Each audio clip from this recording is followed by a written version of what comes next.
Bendiciones a todos, Dios los bendiga. Bueno, hoy el tema es la continuación del día de ayer acerca de la intuición, y hoy veremos cómo trabaja la intuición a través de la gente o tratando con la gente a través de la intuición. Algo que debemos de saber es que es muy necesario tener el poder de discernimiento en el espíritu.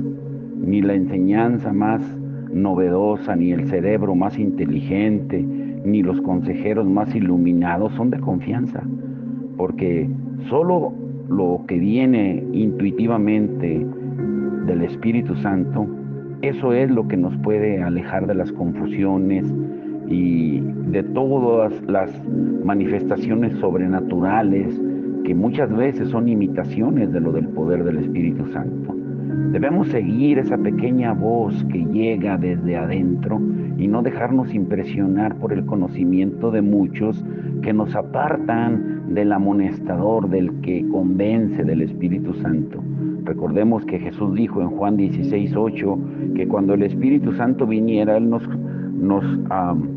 redarguiría de pecado, de justicia y de juicio. Y si no lo hacemos, caeremos en la herejía o nos volveremos fanáticos si seguimos solamente la enseñanza de los hombres, pero no la del Espíritu.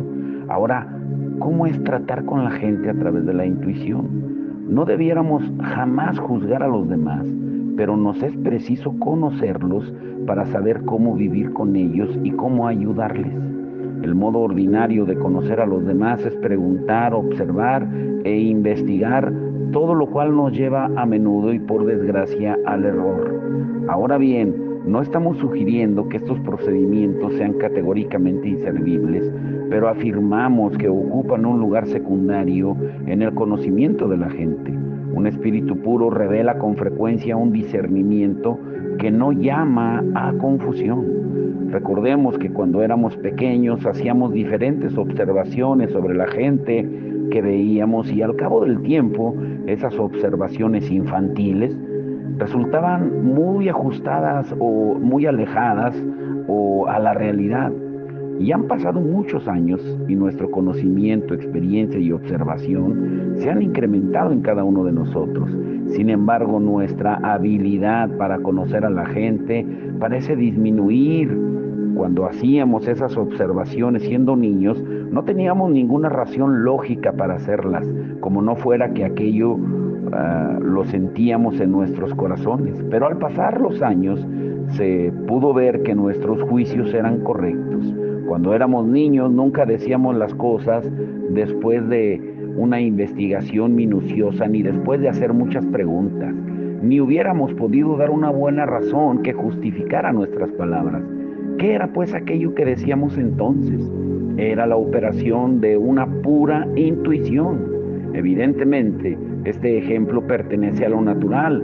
Sin embargo, en las cosas de Dios, nuestra condición espiritual debe convertirse y volverse como un niño, como Jesús lo dijo. Si no somos como niños, no entraremos en el reino de los cielos, si es que en verdad deseamos discernir espiritualmente. Contemplemos al Señor Jesús. Dice en Marcos 2:8, y conociendo luego Jesús en su espíritu que cavilaban de esta manera dentro de sí mismos, les dijo: ¿no vemos aquí la labor de la intuición? La Escritura no dice que el Señor Jesús pensara o sintiera en su corazón, ni dice que el Espíritu Santo se lo comunicara. Era su espíritu el que poseía esa capacidad. El sentido espiritual en Jesucristo, hombre, era extremadamente puro, sensible y noble. Y por ello su espíritu capta de inmediato aquello que la gente a su alrededor se está preguntando. Él les hablaba de acuerdo con lo que intuitivamente sabía acerca de ellos. Y esta debería ser la condición normal de toda persona espiritual.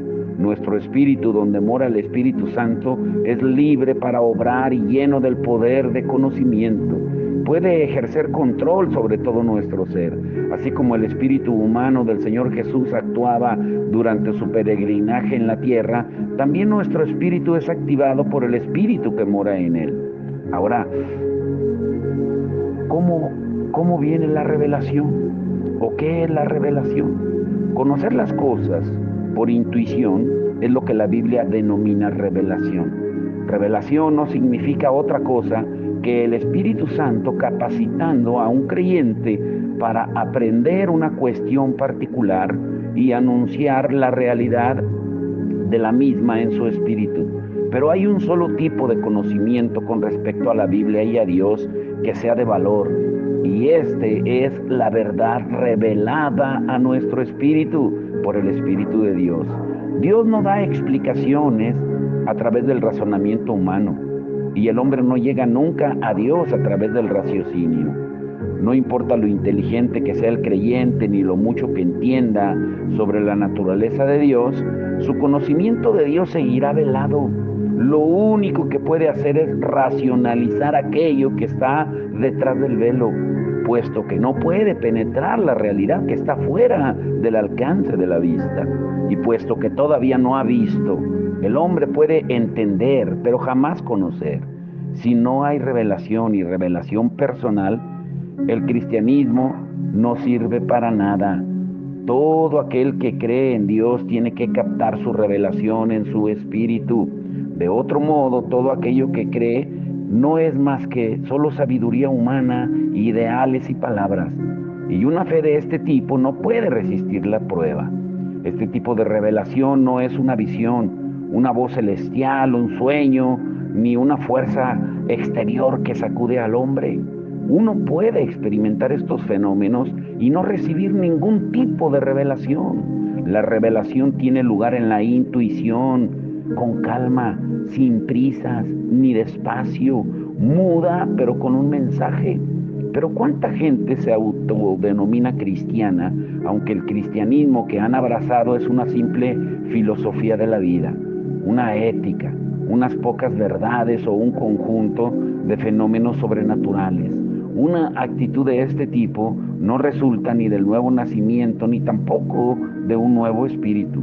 Pero muy numerosos son los cristianos cuya utilidad espiritual es igual a cero. Y no es así con aquellos que han recibido a Cristo, puesto que por la gracia de Dios han recibido en su espíritu la realidad del reino espiritual, que se abre a ellos como si de repente se hubiese levantado un velo. Lo que saben hoy es mucho más profundo que lo que su mente ha llegado a captar, como si una nueva significación hubiese estado otorgada a todas las cosas que solo en el pasado habían entendido. Y ahora todo es conocido genuinamente y por completo porque el Espíritu lo ha visto. Como dice Juan 3:11, lo que sabemos, hablamos, y lo que hemos visto, testificamos. Esto es cristianismo. La búsqueda intelectual de la mente no salva al hombre. Solamente la revelación en el Espíritu proporciona un verdadero conocimiento de Dios. Número 2, la vida eterna. Muchos dicen, si creemos tenemos vida eterna. Pero ¿cuál es esta vida eterna que conseguimos? Se refiere seguramente a una bendición futura, pero ¿qué es lo que significa vida eterna hoy? Dice Juan 17:3, y esta es la vida eterna, que te conozcan a ti, el único Dios verdadero, y a Jesucristo, a quien has enviado. Esta vida constituye aquí y ahora una nueva capacidad para conocer a Dios y al Señor Jesús. Y esto es ciertamente verdad. Cualquiera que cree en el Señor y goza vida eterna ha obtenido un conocimiento intuitivo de Dios que no tenía antes. Tener vida eterna no es un eslogan o solamente una frase bonita, sino una realidad que puede ser demostrada en este mismo momento. Aquellos que no tienen esta vida pueden racionalizar sobre Dios, pero no tienen un conocimiento personal de Él. Únicamente después de haber recibido una nueva vida en la regeneración, somos capaces de conocer a Dios intuitivamente. La gente puede que entienda la Biblia, pero su espíritu sigue muerto. Puede que estén familiarizados con la teología, pero su espíritu no ha sido vivificado. Incluso puede ocurrir que sirvan al Señor con celo, pero en su espíritu no se han engendrado una nueva vida. La Biblia nos dice en Job 11:7, ¿descubrirás tú los secretos de Dios? ¿Llegarás tú a la perfección del Todopoderoso? Ninguna cantidad de esfuerzo mental puede facilitarnos el conocimiento de Dios. Fuera del espíritu vivificado del hombre, nadie es capaz de aprenderle, ni siquiera con el cerebro. La Biblia reconoce solamente un tipo de conocimiento, y este es el conocimiento por la intuición del espíritu. Ahora, ¿cómo es el modo en que Dios nos guía? Así como un creyente obtiene primeramente el conocimiento de Dios en su espíritu, pues también debe seguir conociéndole más en su espíritu. En una vida cristiana, nada es de beneficio espiritual si no fluye por revelación de la intuición. Cualquier cosa que no provenga del Espíritu no es de Dios, no es su voluntad. Cualquier cosa que pensemos, sintamos o decidamos, si no viene dada por revelación en el Espíritu, se considera muerta a los ojos de Dios. Si un creyente siguiera su pensamiento súbito, el fuego ardiente de su corazón, su inclinación natural, su razón perfecta o su raciocinio, lo único que haría es activar su viejo hombre de nuevo. La voluntad de Dios no se conoce de este modo. Él se revela a sí mismo exclusivamente en el espíritu del hombre. Lo que no se ha revelado ahí es pura actividad humana. La cabeza es el lugar donde es entendida la voluntad de Dios, pero nunca es el origen de su voluntad. La voluntad de Dios se origina en sí mismo, quien la revela por su Espíritu Santo al espíritu del hombre. Y a su vez, este último hace que el hombre exterior entienda a través de su mente lo que el hombre interior ha conocido. Y es así que el cristiano es capacitado para hacer la voluntad de Dios. Si en lugar de buscar el propósito de Dios en el Espíritu, el cristiano, el creyente, busca diariamente en su mente, quedará confundido, porque los pensamientos son volubles. El que sigue su propia mente no puede decir en ningún momento: yo sé con certeza que esta es la voluntad de Dios. Una fe tan profunda y una seguridad tal solo pueden existir cuando recibimos la revelación en el Espíritu. Ahora escuchen, esto es muy hermoso. La revelación de Dios en nuestro espíritu es de dos tipos: la directa y la buscada.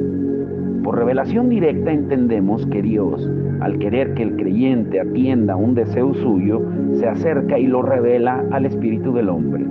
Al recibir esa revelación en su espíritu, el creyente obra en conformidad con ella. Y por revelación buscada, entendemos que el creyente, al tener una necesidad especial, se aproxima a Dios con esa necesidad y busca y espera una respuesta a través del movimiento de Dios en su espíritu y de la palabra de Dios que nos dejó escrita. La revelación que recibe la mayoría de los creyentes jóvenes de este segundo tipo, mientras que el creyente maduro recibe mayormente la primera. Debemos añadir rápidamente que, sin embargo, eso no es así de modo exclusivo, sino predominante, porque ahí yace la dificultad con que se enfrenta el creyente joven. Si bien debiera esperar en el Señor, negando su pensamiento, sentimiento y deseo, a menudo se vuelve impaciente en la espera de su revelación y sustituye la voluntad de Dios por su propia voluntad disfrazada.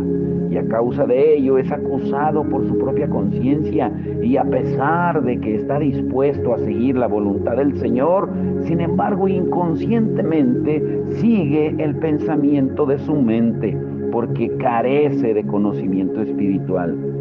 ¿Y quién puede evitar cometer errores si anda sin revelación? El verdadero conocimiento espiritual es este.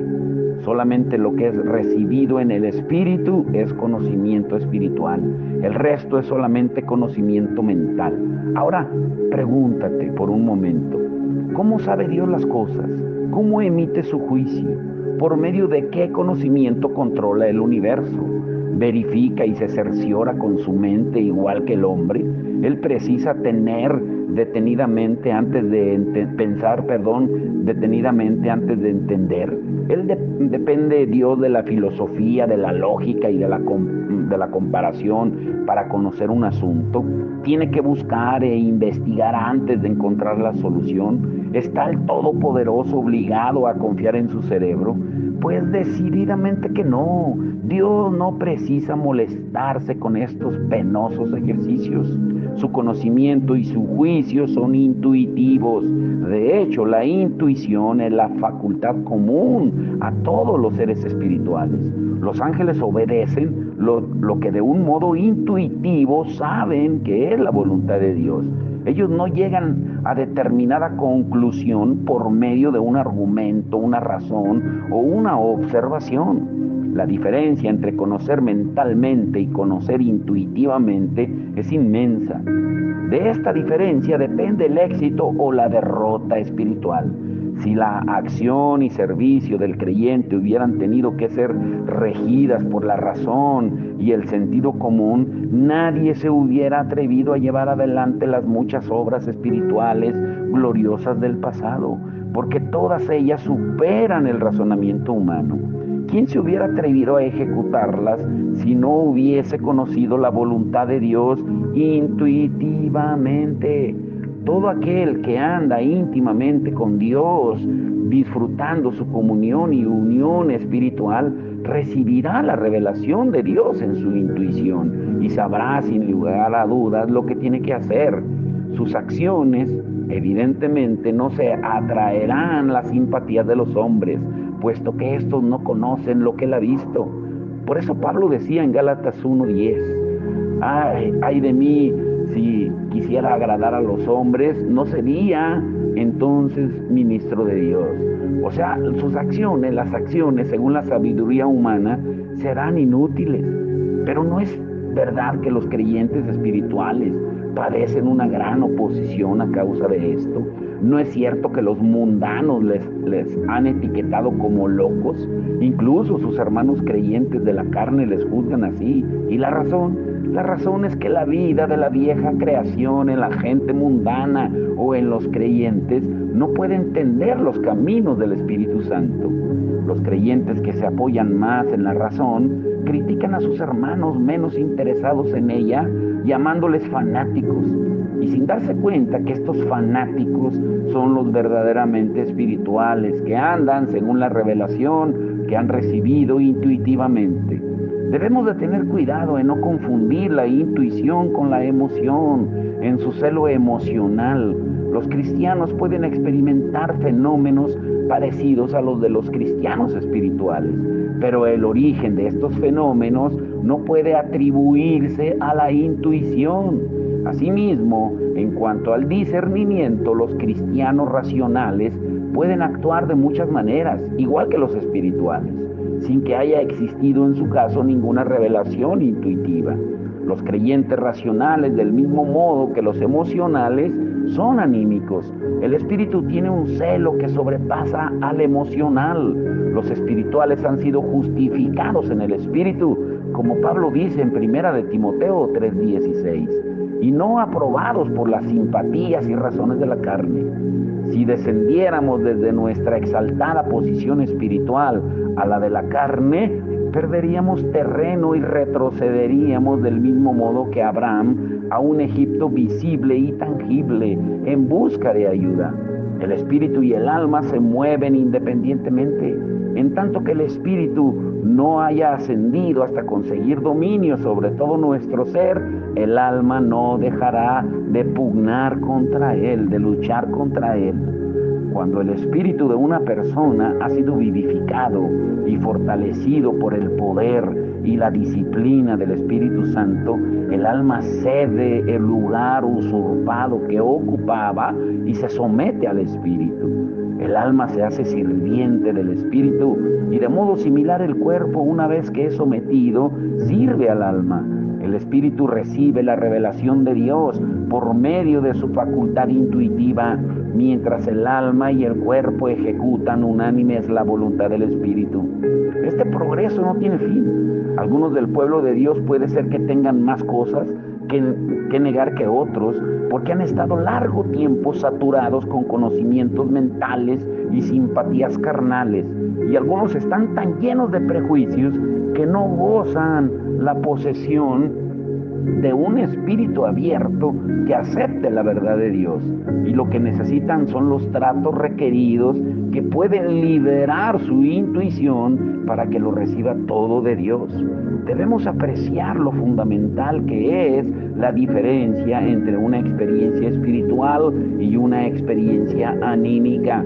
Una experiencia espiritual se llama así porque empieza con Dios y es conocida en nuestro espíritu. Una experiencia anímica se origina en el mismo hombre y no fluye, no nace del espíritu. Y por consiguiente es posible que el hombre no regenerado conozca bien la Biblia, que comprenda con la precisión de un experto las doctrinas esenciales del cristianismo, que aplique sus talentos celosamente al servicio e incluso arrebate a su audiencia con una elocuencia maravillosa, pero aún así permanecer en el ámbito anímico sin haber siquiera dado un paso hacia el otro lado. Su espíritu sigue tan muerto como siempre.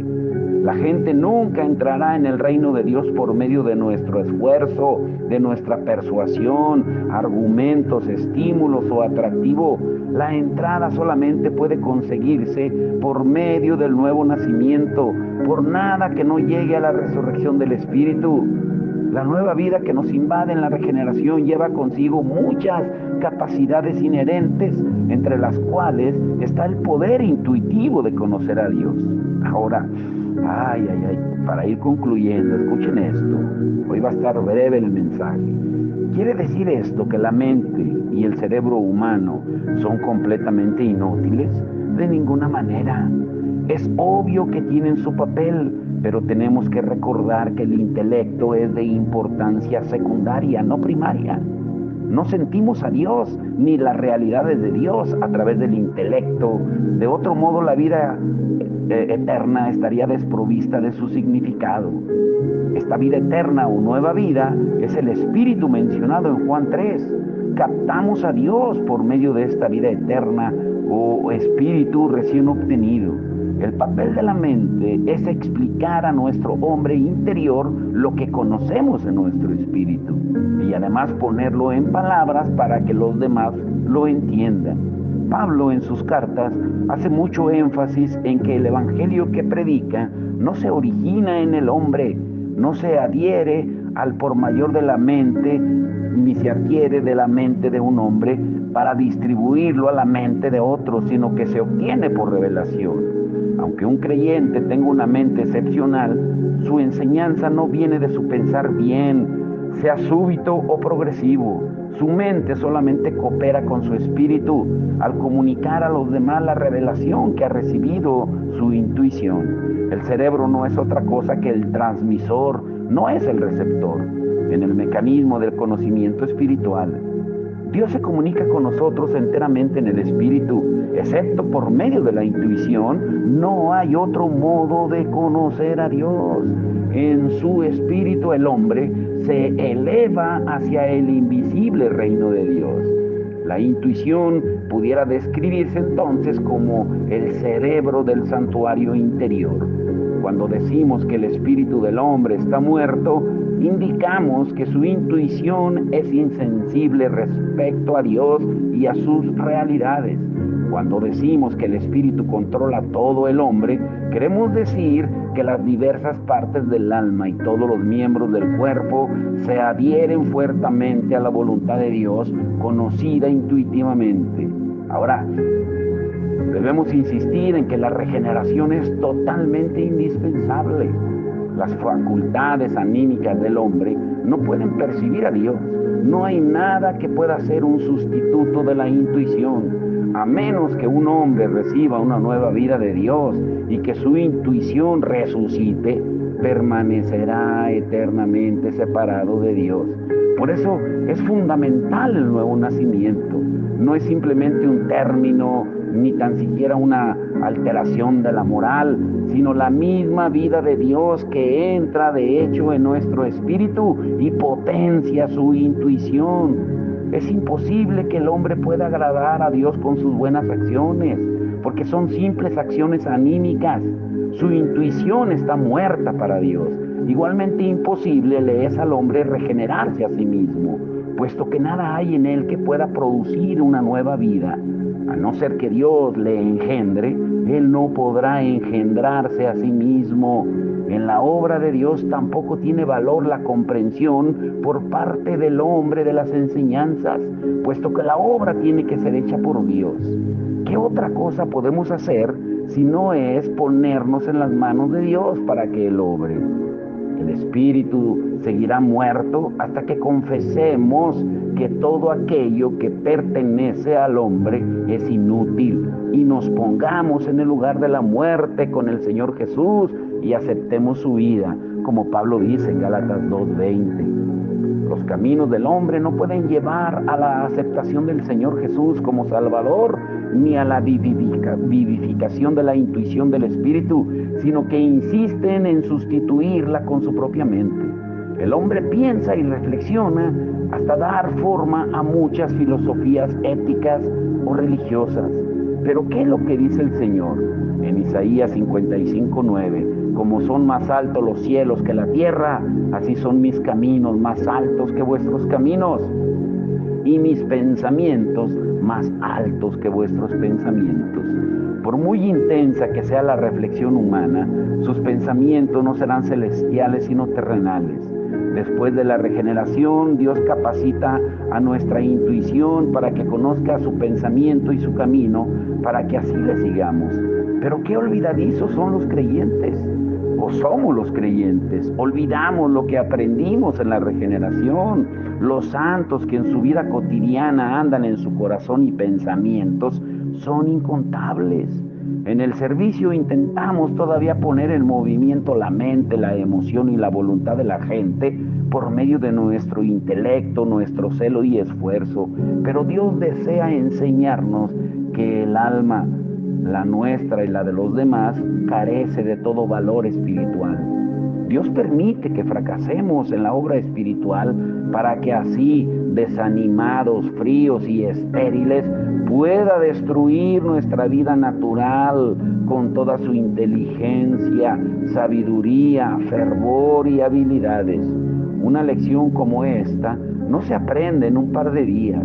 Dios nos instruye durante toda nuestra vida para que entendamos que todo es vano, a no ser que sigamos la intuición del Espíritu. Y ahora llega la crisis. ¿A cuál de los dos seguiremos cuando el espíritu y el alma choquen en sus opiniones? Esto es lo que determinará quién va a gobernar nuestras vidas y qué camino seguiremos. Nuestro hombre exterior y nuestro hombre interior, el hombre carnal y el hombre espiritual, están luchando para conseguir la supremacía. En los primeros días de nuestro andar cristiano, nuestro espíritu luchaba contra las inclinaciones de la carne, pero hoy es una batalla entre el espíritu y el alma. Antes la lucha era contra el pecado, pero ahora no se trata de una lucha entre el bien y el mal, sino entre el bien natural y la bondad de Dios. Antes contendíamos por la cualidad de las cosas, pero ahora contendemos por su origen. Es un conflicto entre el hombre interior y el exterior, una guerra entre la voluntad de Dios y la buena voluntad humana. Aprender a andar según el Espíritu es una labor para toda la vida. Para el hombre que ha nacido de nuevo, si seguimos al Espíritu, venceremos al hombre de la carne por completo. Gracias al fortalecimiento del Espíritu Santo, el creyente será capaz de destruir sus preocupaciones carnales para ocuparse de las cosas espirituales. Eso es lo que significa vida y paz. Y quiero dejarlos aquí con esto para que complementen el estudio de ayer y el de hoy, de la intuición, lo hagan uno solo, porque mañana entraremos en otro terreno. Por eso no quiero introducirles ni darles ningún adelanto de lo que veremos mañana. Lo que quiero es que entiendan bien lo que significa la intuición, de cómo a través de la intuición el Espíritu trata con la gente, que entendamos bien que la intuición es el conocimiento revelado de Dios en nuestro espíritu por medio de su Espíritu. Por eso oremos que el Señor nos dé de esa revelación en nuestro espíritu para que nuestra intuición sea alimentada y la revele al alma. Padre, en el nombre de Jesús te damos gracias por tu amor, tu misericordia, Señor. Señor, que estos estudios de tu palabra, porque tú eres el maestro de maestros, que lleguen a todas las mentes, los corazones y el espíritu de cada uno de nosotros, para poder entender, Señor, de cómo nos diseñaste, para poder entender las funciones del cuerpo, poder entender las funciones del alma y poder entender las funciones del espíritu. Y solo tú nos lo puedes revelar, lo espiritual a lo espiritual. Porque como tú lo dices, Señor, en tu palabra, en 1 Corintios, todo el capítulo 2, precisamente en el versículo 14, el hombre natural no percibe las cosas del Espíritu porque tienen que ser reveladas en el Espíritu. Pero es tiempo, Señor, de que seamos fortalecidos en el hombre interior, en el Espíritu, que ya no ignoremos más las funciones espirituales, porque es paradójico, contradictorio hablar de un Dios poderoso, de un Espíritu que es todo poder, y no manifestar ese poder por la ignorancia del conocimiento, Señor, de la revelación en tu pueblo. Ayúdanos a entenderlo, Señor, y darnos esa revelación. Así como tú en Mateo 16 le dijiste a Pedro que bienaventurado era porque no se lo había revelado, no se lo había enseñado carne ni sangre, sino el Padre que está en los cielos. Necesitamos de esa revelación diariamente para podernos conducir con poder, para mostrar tu poder, tus maravillas entre todos aquellos que son incrédulos de que tú eres un Dios de poder y que no cambias, que sigues siendo el mismo de ayer, de hoy y por los siglos. Y no podemos ignorar tampoco las estratagemas, las artimañas del enemigo, porque él vino a robar, matar y destruir. Señor, por eso te rogamos por cada uno de los oyentes, que tú nos libres del mal, no que nos quites del mundo como tú mismo oraste en Juan 17, sino que nos guardes del mal. Esa es nuestra oración por nuestras familias, por nuestros hijos, nietos, nuestras generaciones, por todos aquellos que anhelan, por todos aquellos que están hambrientos y sedientos de justicia de tu palabra, Señor. Te lo rogamos todo esto en el nombre glorioso de Jesucristo. Amén y amén.